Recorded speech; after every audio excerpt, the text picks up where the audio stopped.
Welcome to my channel, and today is the 5th episode of Emigration Journal. My name is Monika, and if you are new to the channel, I'm sharing here my story. From the very beginning, I decided to move to Australia, and all the way up till now, 8 years after.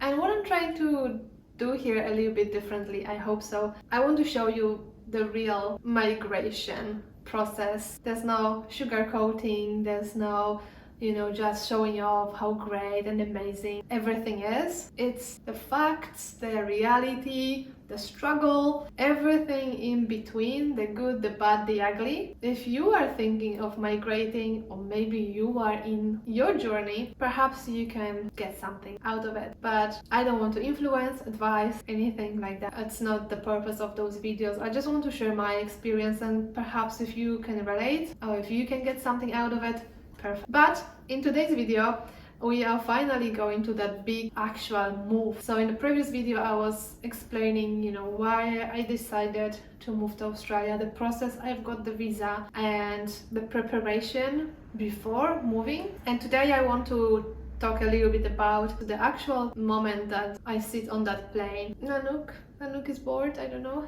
If you don't know Nanook, that's my Samoyed. He's 3 years old. Today's video is gonna be a little bit different because I think the beginning I would like to talk a little bit more about that emotional part of moving to a different country, and then the second part we're gonna go to that juicy technical things and emergency landing in Singapore, all those fun things that happen on my first big flight. But starting with the with that emotional beat, the moment I decided to go to Australia, it was never like a permanent move. It's in my head.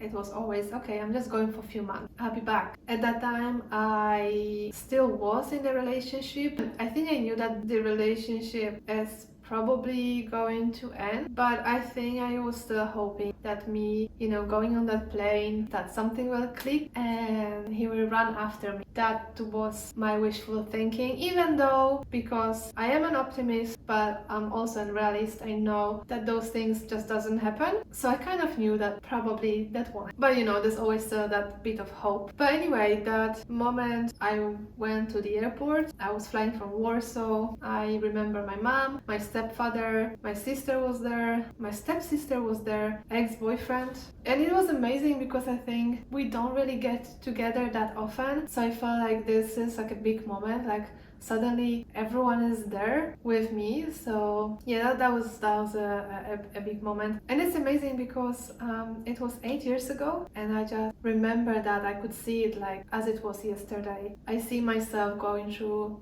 the immigration, all the control places, and I remember looking, turning around and seeing my family, seeing my ex-boyfriend, and that was the last time I saw him. Maybe that's why I remember this moment so vividly. And it was just so heartbreaking because I knew deep down that that's the last time. And it was hard, and I don't know, maybe some people are gonna judge me like, oh well, if the feeling was still there, why you didn't stay? I've heard comments that love always should go first, and I don't want to go into details. We were in the relationship for almost 10 years, ups and downs, and I think I mentioned that in my first video that something was just missing. But it doesn't mean that this moment of me going on the plane, going to Australia, leaving him and my family behind, that it doesn't mean that it was still not painful and difficult moment, because even though maybe I knew that we're not gonna be together as a couple, we shared a history, years, we had that connection and friendship. That's what I thought, at least. So it was as well, in a way, that feeling that you're losing a friend as well, because I knew that that's gonna be most likely the end. With the family it's different. No, family is always gonna be there. I'm gonna go back, I'm gonna call, and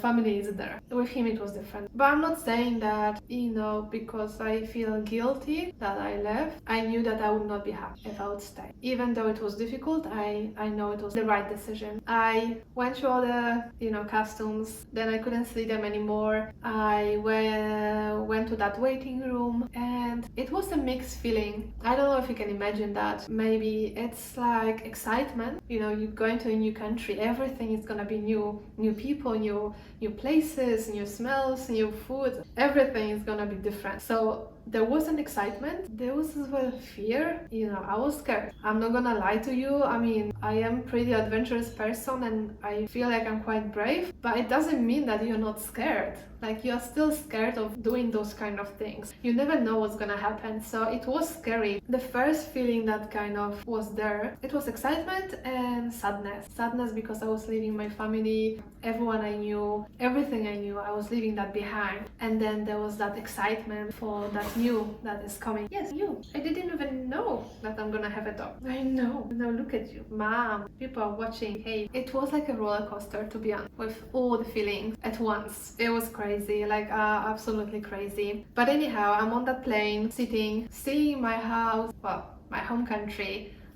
for the last time. Again, at that time, I didn't know it's gonna be that long. I thought, hey, I'm gonna be back in a few months. That's what, you know, the whole time on the plane, I was repeating that in my mind. It's like, hey, it's okay, it's okay. If I'm not gonna like it, if I'm not gonna get the job, I will just travel around, see how it is, and then I'll be back in a few months. So that was my way of coping with, I think, that kind of stressful situation. A few hours passed. My flight was from Warsaw in Poland, that's the capital of Poland, to Dubai. That's roughly five and a half hours. And then from Dubai all the way to Melbourne. So that flight from Dubai to Melbourne is roughly, I think it's about 14 hours. So it's a long flight. Anyhow, I remember once we arrived to Dubai, it was first time for me being that far from home. And then I can see that beautiful airport, everything super modern, clean, food, all those expensive shops. I was just mesmerized. I was like, oh my god, it is awesome. I love it. So that was my first kind of experience, like being out there, I would say. I mean, I travel a lot in Europe, around Europe, but that was usually by car, train.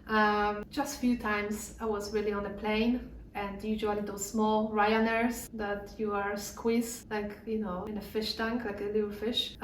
So definitely completely different experience. Once I'm in Dubai, I need to wait 2 or 3 hours, and then I'm getting on that plane to Melbourne. I remember being stressed because it was first time being at that big airport, but being me, of course, I was prepared. I checked the map of the airport before, different terminals. I almost memorized how I need to get from my terminal to that other terminal. Again, it still was stressful. I'm not saying that it wasn't, but definitely being prepared and checking, you know, the map, the terminals, your way around the airport, that's definitely lower that stress level. That's something that helped me. It maybe would help you as well, just to be a little bit prepared. Once I'm getting on that plane, Dubai to Melbourne, it's this big double-decker. I think it's an Airbus A380, so you know, the big one, the biggest plane that there are. I think they can take between 600 to 800 passengers at once. Again, it was the first time for me being on a huge plane like that, so I was excited when I saw that plane, you know, parked in front of the gate. It was humongous.